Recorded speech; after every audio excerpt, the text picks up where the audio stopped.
Та бүхний энэ өдрийн амрыг ирээ. Цагдаагийн албаагчийн гэр бүлийн хүчирхийллийн дуудлага мэдээллийн газар аюулын зэргийн үнэлгээ хийх, түүний мөрөөр хийх ажил арга хэмжээний талаарх хичээлийг та бүхэнд танилцуулъя. Аюулын зэргийн үнэлгээний зорилго нь юу вэ? Аюулын зэргийн үнэлгээний зорилго нь бол гэр бүлийн хүчирхийллийн өртсөн хохирчийн амь нас эрүүл мэнд аюулгүй байдлын эрсдлийг тогтооход оршдог. Аюулын зэргийн үнэлгээ гэж өөрөө юу гэсэн үг вэ? За, аюулын зэргийн үнэлгээ гэж хохирчийн амь нас эрүүл мэндэд учирсан аюултай байдлыг нурчлан таамаглахад чиглэсэн арга хэрэгсэл юм. Яагаад цагдаагийн албаагч аюулын зэргийн үнэлгээ хийх ёстой вэ? Гэр бүлийн хүчирхийлэлтэй тэмцэх тухай хуулийн 25-ийн 4-ийн 1, цагдаагийн албаны тухай хуулийн 46-гийн 1-ийн 1-д гэр бүлийн хүчирхийллийн дуудлага мэдээлэлээр очсон цагдаагийн албаагч хохирч түүний гэр бүлийн гишүүдийн аюулгүй байдлыг шалгах хууль заасан журмын дагуу аюулын зэргийн үнэлгээ хийж, аюулын зэргийн үнэлгээг үндэслэж хохирчийг төр хамгаалах байр, нэг цагийн үйлчлэгээний төв болон эмнэлэг төргөх эсвэл боломжтой бол төрөл садан ойр дотны хүний төр хамгаалалтанд өгөхөөр бол зохицуултыг бол оруулж гисэн байгаа. Аюулын зэргийн үнэлгээх хэрэгцээ зохицуулалт гэр бүлийн хүчирхийлэлтэй тэмцэх тухай хуулийн 31-р зүйл, цагдаагийн албаны тухай хуулийн 46 зүйлд цагдаагийн албаагч нь хохирчийн амь нас эрүүл мэнд аюулгүй байдал учирсан эсвэл учирч болох эцэлд аюулын зэргийн үнэлгээ хийхээр бол хуульчилсан. Аюулын зэргийн үнэлгээ хийх журмыг бол хууль зүйн дотоод хэргийн сайд бол баталгаар зохицуулсан. Гэр бүлийн хүчирхийлэлтэй тэмцэх тухай хууль 2017 оны 2 сарын 1-ний өдрөөс хүчин төгөлдөр мөрдөгснөөс хойш 2017 оны 2 сарын 14-нд хууль зүйн дотоод хэргийн сайдын 37 дугаар тушаалаар аюулын зэргийн үнэлгээ хийх журмыг баталсан. Энэхүү журам маань өөрөө хүчин төгөлдөр мөрдөд 3 жилийн хугацаа өнгөрсөн. Энэ 3 жилийн хугацаанд аюулын зэргийн үнэлгээг бас төдийлөн бас амьдралд нийцэхгүй, аюулын зэргийн үнэлгээ зайлшгүй өөрчлөх шаардлага гарсны үндсэн дээр аюулын зэргийн үнэлгээг нь 2020 онд бол шинжилсэн байгаа. Гэр бүлийн хүчирхийллийн дуудлага мэдээллийн түвшинд гэр бүлийн хүчирхийлэлтэй тэмцэх тухай хүчин төгөлдөр мөрдснөөс хойш ямар түвшинд байгааг одоо графикт үзүүлье. Цагдаагийн байгууллагад 2018 онд хүүхэд гэр бүлийн хүчирхийллийн дуудлага мэдээлэл 47154 ирсэн бол 2019 онд 57749 ирсэн байна. Үүнээс 2018 онд гэр бүлийн хүчирхийлэл мөн гэж тогтоосон 1374 бол 2019 онд 12211 дуудлага мэдээллийг гэр бүлийн хүчирхийллийн дуудлага мэдээлэл гэж тогтоосон байна. Дээрх дуудлага мэдээллийн дагуу цагдаагийн албаагч аюулын зэргийн үнэлгээ хийсэн тоо мэдээллийг харах юм бол 10,238-д нь аюулын зэргийн үнэлгээ хийсэн байна. Эдгээр аюулын зэргийн үнэлгээнээс 5,347 нь бага, 3,098 дунд, 706 нь өндөр түвшинд бол үнэлэгдсэн байна. 10,238 аюулын зэргийн үнэлгээ хийсэн нь өдөрт цагдаагийн албаачны 28-аас 30 гэр бүлийн хүчирхийллийн дуудлага мэдээлэлээр л аюулын зэргийн үнэлгээ хийж байгаа бол тоо баримт байна. Мөн энэ аюулын зэргийн үнэлгээг үндэслэн хохирчид авсан арга хэмжээг графикаар харуулбал 8801 буюу 86.1% төрөл садан ойр дотны хүний хамгаалтанд хүлээлгээ өгсөн бол 11.5% болох 1178 хүнийг нэг цагийн үйлчлэгээний төвд хөргөж өгсөн байна. Мөн асамж халамжийн байгууллагад 124 буюу 1.2% хүлээлгэж өгсөн бол төр хамгаалах байранд 83 буюу 0.8%-ийг, эмнэлэгт бол 31 буюу 0.3%-ийг бол хөргөж өгсөн байна.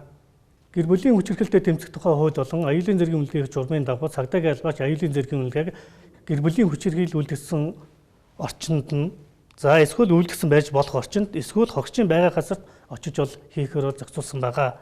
Аюулын зэргийн үнэлгээг хийхдээ бол хохирчийн амь нас эрүүл мэнд аюулгүй байдал учирсан учирч болзошгүй эрсдэлд хүчирхийлэл үлдгчийн хувийн байдал болон орчны эрсдлийн хүчин зүйлсийг бол харгалзажийнэ.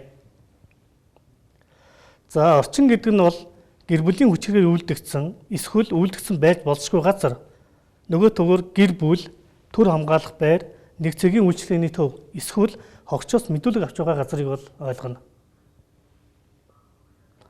Орчны эрсдлийн хүчин зүйлс гэдэгт хохирогч хамаарал бүхий этгээдийн оршин сууж амьдарч буй газар нь төвөөс асагталмал, мөн дид бүтцэс хөгжөөгөө, нийтийн тээврийн үйлчлэгээ байхгүй, харилцаа холбоо барих бусдаас тусламж хүсэх боломжгүй, төр хамгаалтанд авах төрөл садан ойр дотны хүн байхгүй, хүүхэд хүчирхийлэлд өртсөн, хохирогч мэдүүлэг өгөхөөс татгалзах худал мэдүүлэг өгч болзошгүй. Нөхцлөөс гадна хохирчийн аюулгүй байдлыг хамгаалах боломжийг хязгаарлаж байгаа бусад эрсдэл хүчин зүйлийг бол орчны эрсдлийн хүчин зүйл гэж бол үзэхээр бол зохицуулсан байна. Хүчирхийлэгчийн хувийн байдал гэдэг нь хүчирхийлэгчийн хувийн байдалд болохоор тухайн гэр бүлийн хүчирхийлэл үйлдсэн этгээд нуурдан хүчирхийллийн гэмт хэрэг үйлдэж шүүхээс ял шийтгэл бол оногдуулан эдэлсэн. Нэг бол цагдаагийн байгууллагын хяналтанд байдаг. За эсвэл арх согтуур хундааны зүйл хэрэгэлдэг мансуурлага юм сэтгцэд нөлөөд бодис хэрэгэлдэг гих мэд тухайн тэр гэр бүлийн хүчирхийлэл үйлдсэн этгээдийн хувийн байдалд хамаарах тодорхой оюун нөхцөл байдлуудыг бол авч үзэж байгаа.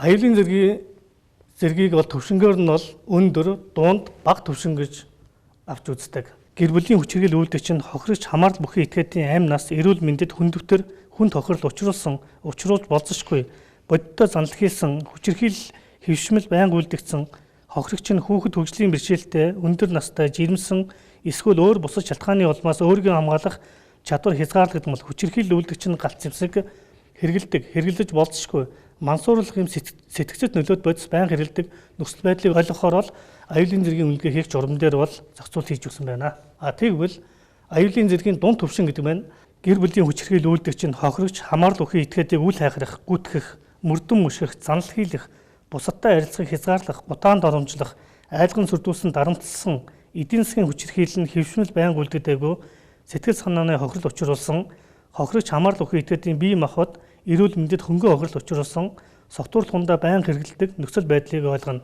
Аюулын зэргийн бага түвшинд гэр бүлийн хүчирхийлэл үйлдэгч нь хохирогч хамаарал бүхий этгээдтэй үл ойлголцож маргалдсан эрх бүхий байгууллага албан тушаалнаас тодорхой үйлдэлийг хязгаарлах арга хэмжээ авсны дараа хохирчийн зөвшөөрлөгөө уулзах харилцаа тогтоохыг оролдсон сэтгэл санааны дарамт шаналл учруулсан эдийн засгийн хараат байдал оруулсан үйлдэл нь хэвшмэл байнга үлдэгдээгүй хохирогч хамаарал бүхий этгээдийн бие махбод эрүүл мэндэд хохирол учруулаагүй нөхцөл байдлыг бол ойлгоно. Аюулын зэргийн үнэлгээ маань аюулын зэргийн үнэлгээ хийсэн тэмдэглэлээс бүрдэнэ. За хуучин бол аюулын зэргийн үнэлгээ маань 20 асуулт. За энэ 20 асуултанд задраа 153 асуултаас бол бүрдэж ирсэн. Тэгвэл шинэ аюулын зэргийн үнэлгээ маань 1-ээс 11 асуултаар бол бүрдэж байгаа. За ингэснээр бол цагдаагийн албаагч гэр бүлийн хүчирхийллийн дуудлага мэдээлэлээр очиод аюулын зэргийн үнэлгээг богино хугацаанд хийх. За хохирчийн аюул байдлыг хангах, хамгаалтанд авах бол нөхцөл боломжийг тодорхой хэмжээгээр бүрдүүлж өгсөн гэж харж байгаа. Тухайлх юм бол энэ аюулын зэргийн үнэлгээ хийсэн тэмдэглэл дээр зарчмын хэд хэдэн шинжтэй зохицуултууд орсон. За аюулын зэргийн үнэлгээ хийсэн маягт гэж байсан. Үүнийг бол тэмдэглэл болсон. Учир нь зөрчин шалган шийдвэрлэх тухай хууль болон эрүүгийн эрэг хянан шийдвэрлэх тухай хуулиар бүхий албан тушаалтны тэмдэглэл бол нотлох өрөндийн хэмжээнд үнэлэгдэхээр зохицуулагдсан байна. Тийм болохоор аюулын зэргийн үнэлгээний маягт гэснийг аюулын зэргийн үнэлгээ хийсэн тэмдэглэл болгон өөрчилсөн. За мөн холбогдогчийн талаарх мэдээллийг оруулж ирсэн. За гэр бүлийн талаарх мэдээллийг бол аюулын зэргийн үнэлгээний тэмдэглэл дээр оруулж өгсөн байгаа. Мөн зарчмын шинжтэй орсон нэг өөрчлөлт бол аюулын зэргийн үнэлгээний 1, 2, 3 дахь асуултны аль нэгэнд нь тийм гэж хариулсан тохиолдолд аюулын зэргийн үнэлгээ шууд өндөр түвшинд гарахаар байгаа. Өөрөөр хэлэх юм бол хүүхэд бэлгийн хүчирхийлэлд өртсөн. Эсвэл хохирогч хүчирхийлэлд өртсөний улмаас амь нас нь хохирсон, эрүүл мэндэд нь хүнд хохирол учирсан эмнэлгийн байгууллагад хэвтэн эмчилүүлж байгаа хүчирхийлэл үйлдэгтэй галт зэвсэг, хутга зэвсгийн чанартай босод зүйл хэрэгэлсэн, хэрэглэхээр занал хийлдэг эсвэл хохирогч хамаарал бүхий этгээд гэр бүлийн хүчирхийллийн улмаас амиа югдөхөг сэтэл төрсөн эсвэл орлого хийж байсан. Энэ гурван асуултын аль нэгэнд нь тийм гэж хариулсан тохиолдолд аюулын зэргийн үнэлгээ өндөр тогтоогдох бөгөөд дараагийн бусад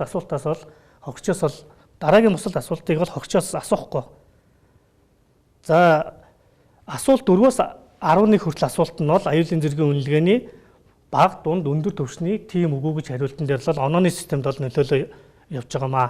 Цагдаагийн албаас аюулын зэргийн үнэлгээний тэмдэглэлийг үлдэхдээ эдгээр 11 асуултын аль нэгэнд нь тийм гэх юм бол 1 оноо, үгүй гэх юм бол 0 оноо тавьж энэ аюулын зэргийн үнэлгээний түвшин гаргана.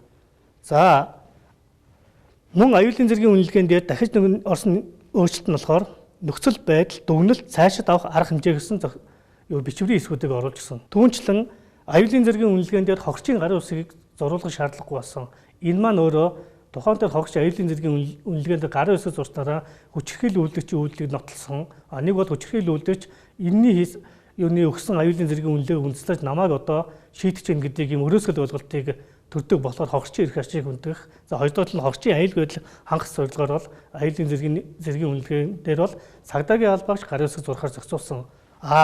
Ямар тохиолдолд өөр иргэн зурх вэ гэхээр аюулын зэргийн үнэлгээг хийхэд хөндлөнгийн хэлмэрч орчуулагчийг орцуулсан тохиолдолд аюулын зэргийн үнэлгээн дээр бол гарын үсэг зурлах боломжтой болсон. За аюулын зэргийн үнэлгээний нөхцөл байдал хэсэгт ямар мэдээллийг бичих вэ гэхлээр дуудлага мэдээллийн газар орчны нөхцөл байдал, хүчирхийлэл үйлдвэрч болон хохирогч хамаарал бүхий этгээдийн зан төлөв, сэтгэл санааны байдал, өгүүлэмж, эрүүл мэнд, эд хөрөнгөнд учирсан хохирол, орчны эд зүйдийн эвдрэл гэмтэл, хүүхдийн эрсдэл нөхцөл байдал, нотлох баримт, хэдэн хүнээс асууж аюулын зэргийн үнэлгээний тэмдэглэл хөтөлсөн тоо гих мэт ямар байгааг тодорхойлж бичнэ.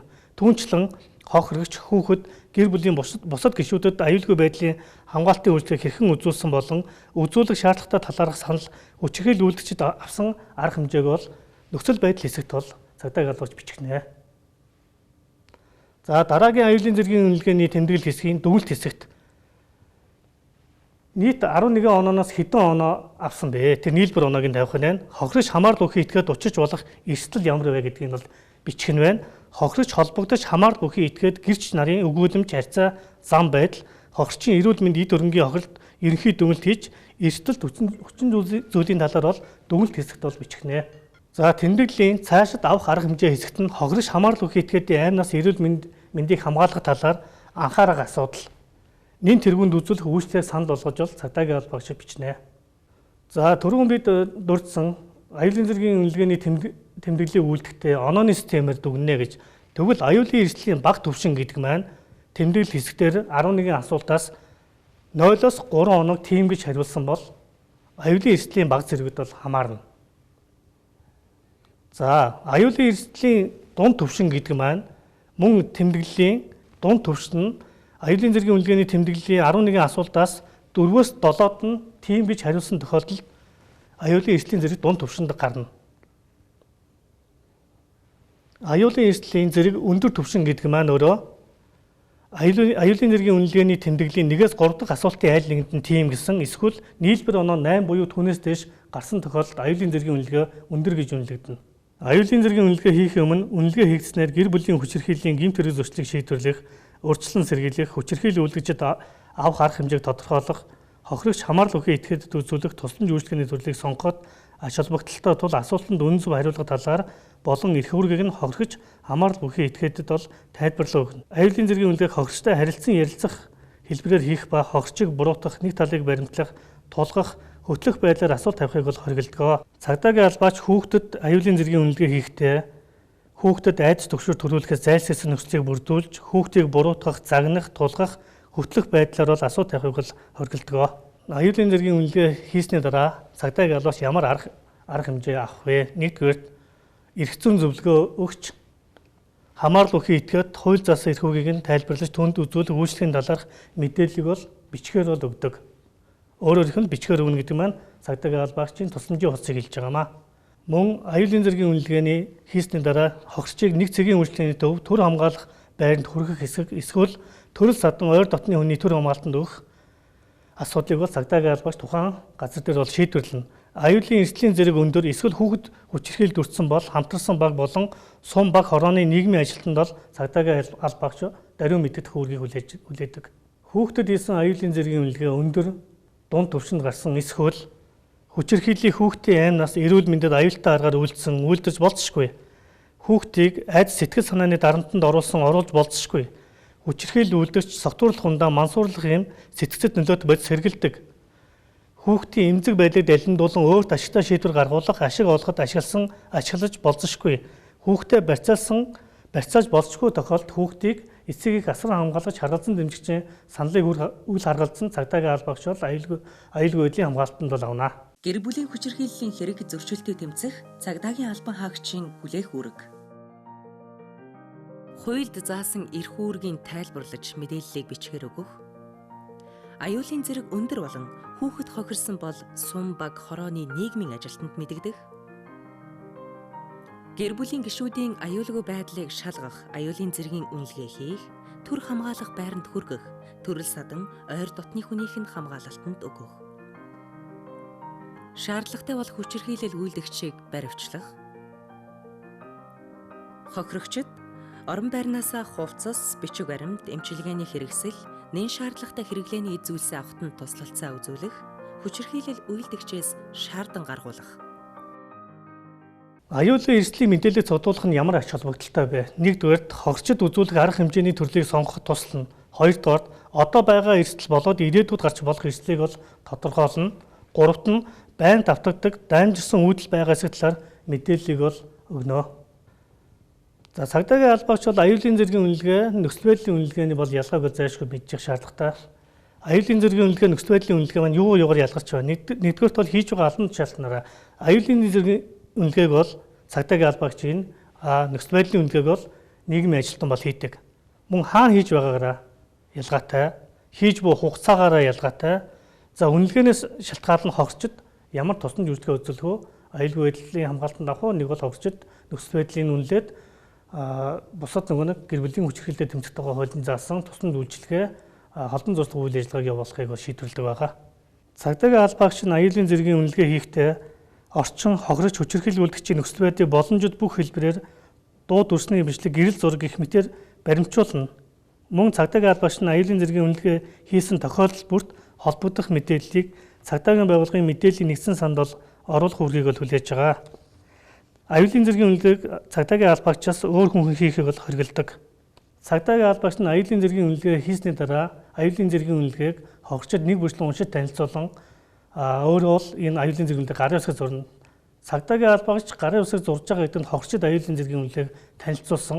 Хоёрт гэвэл аюулын зэргийн үнэлгээг өөрөө бичлэн хийсэн гэдгийг бол баталж байгаа илэрхийлэл юм а.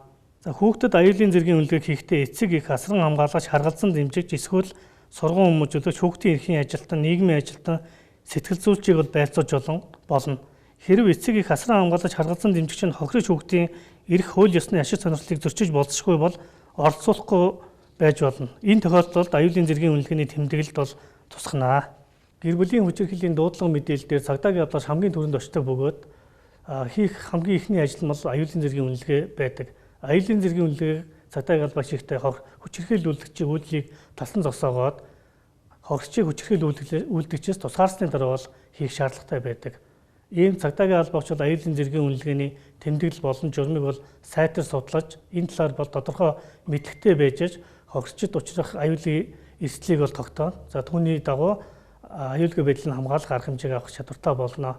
Анхаарал хандуулсан та бүхэнд баярлалаа.